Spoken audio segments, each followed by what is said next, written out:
The power of automation. Hello, my friend.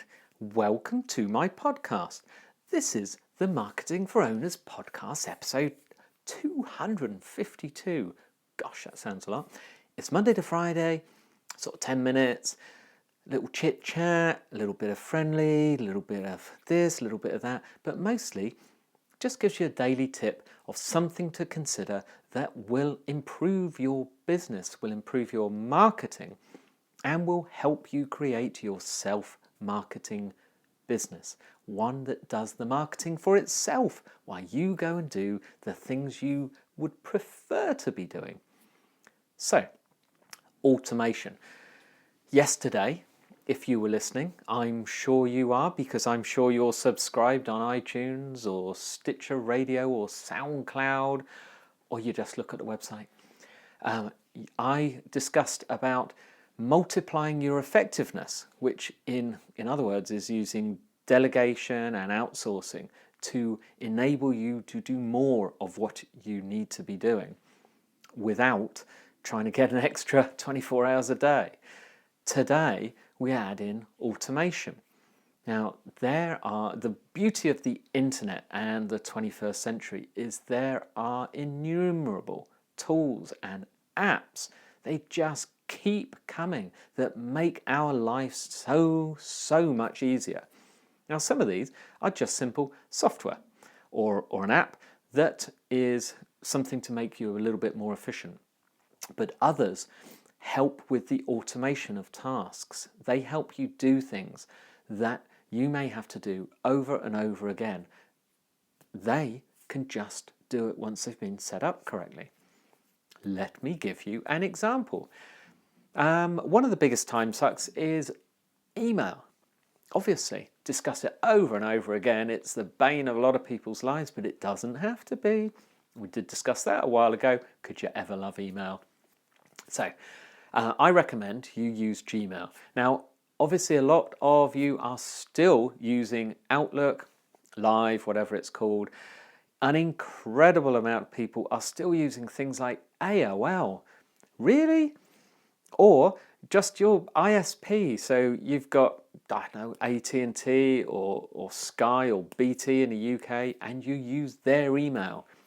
Not good, my friend, not good. Don't do it.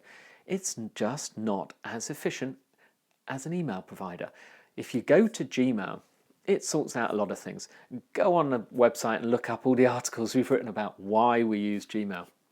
But one of their best is their canned responses. Now, there are lots of hidden tools in there, and don't forget it's all free, that help speed things up. Give you an example. If you're a blogger, people send you pictures every day and they say, we've got this new product, would you like to feature this article, would you like to do this, would you like to tweet this out, would you, all stuff for free. You can just set up a canned response and say, thank you very much for getting in touch with us. As a professional business, we would be delighted to consider working with you. If you'd like to see our fee structure for such work, we charge XXX for this. If you'd like to discuss more, please get in touch. You can just hit that canned response, done, same, every time, efficient, saves you a ton of time. Now, in social media, there's another one that is a massive time suck. So how about something like Buffer? Now, in theory, you need to be on social media every single day because you need to have posts going out every single day. Who's got time for that? Do you look at some of the big accounts and think, how on earth are they on it all day long? Well, they're not. First of all, they probably delegate some of the tasks to others or outsource. But secondly, they use automation tools. For example, Buffer. Buffer is free. We've discussed it before. Just go to buffer.com. And you could say pick Monday. And on Monday, you're going to schedule out all of your tools. Use another tool such as Feedly, and Feedly will bring in all of the details from your favorite blogs. It's, and again, another free tool.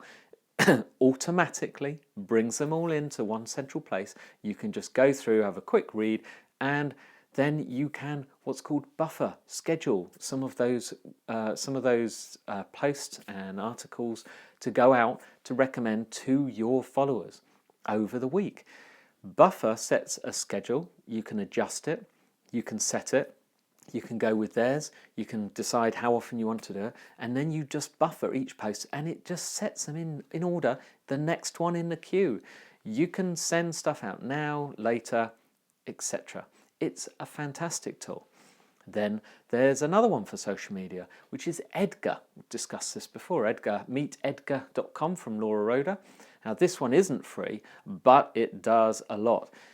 It creates, in effect, a library of your top postings of things you may wish to repeat. For example, if you sell Halloween outfits, Halloween has just been. You've had a load of activity in a run-up in the month to Halloween, talking about pumpkin pie recipes and outfits and gifts and candy and things like that.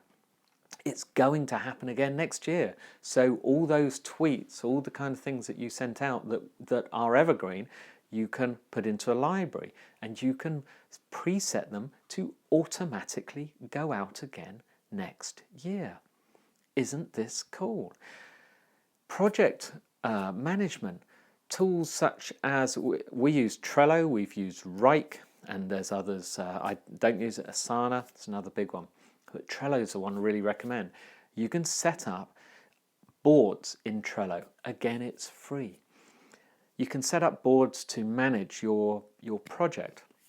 It may be the development or the ongoing running of your blog content creation. And once you've set this up, you can then duplicate and duplicate and duplicate the entire system and then just follow it through. So do you see? These things are simple and so many of them are free. I mean, there are paid ones as well. For instance, in our fire safety business, we use a major back-end admin software which acts as the hub. If you can imagine, we got our website and then accounting software like Sage, and so this software in the middle brings it in from the website, sends it out to our carrier system, sends it to our accounting system, and it automates things for us, things that we used to have to do manually. We used to import it, but used to have to do it manually. It's all done. And whilst that's being done, the people that used to do that manually are now doing something else more useful.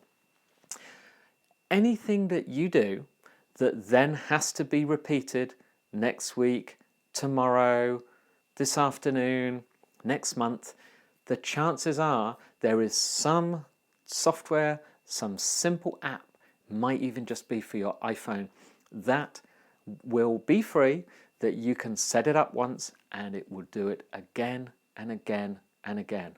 If you want to know more, what I recommend, because I will usually recommend free tools, what I recommend is you go to marketingforowners.com/71, just the number 71.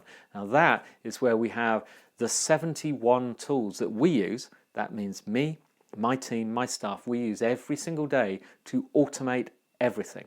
They're virtually all free. There's no catch, no nothing, just grab it. You also get to see how our marketing system works, but if there's anything you don't like, you can unsubscribe. Just grab the free report. But it gives lists of these things. These are the things we genuinely use. Okay, one of them that's in there, because today is a Tuesday, time for a toolbox tip. One of them that's in there is called Good Reader. Now, you can go to goodreader.com. This is an app from the App Store, generally for your iPad or tablet. I don't know if it does other ones because I've got an iPad. But it costs, it's like $5, $4.99, one-off dollars. Yeah, that's it. And what it does is enables better reading of PDFs on an iPad, but it also enables you to fill in forms. So if you've got PDF forms, or for instance, I'm in Strategic Coach, there's loads of downloads of things we have to use and normally write them out. With Good Reader, you can fill them in and save them online on your tablet, reuse them, etc. It's hard to explain. It is just great. I don't know any other that does it. Mashable described it as a Swiss Army knife of awesome. I have no idea what that means, but that sounds pretty good. We use it. It's great. I recommend it. I'll have some more for you tomorrow.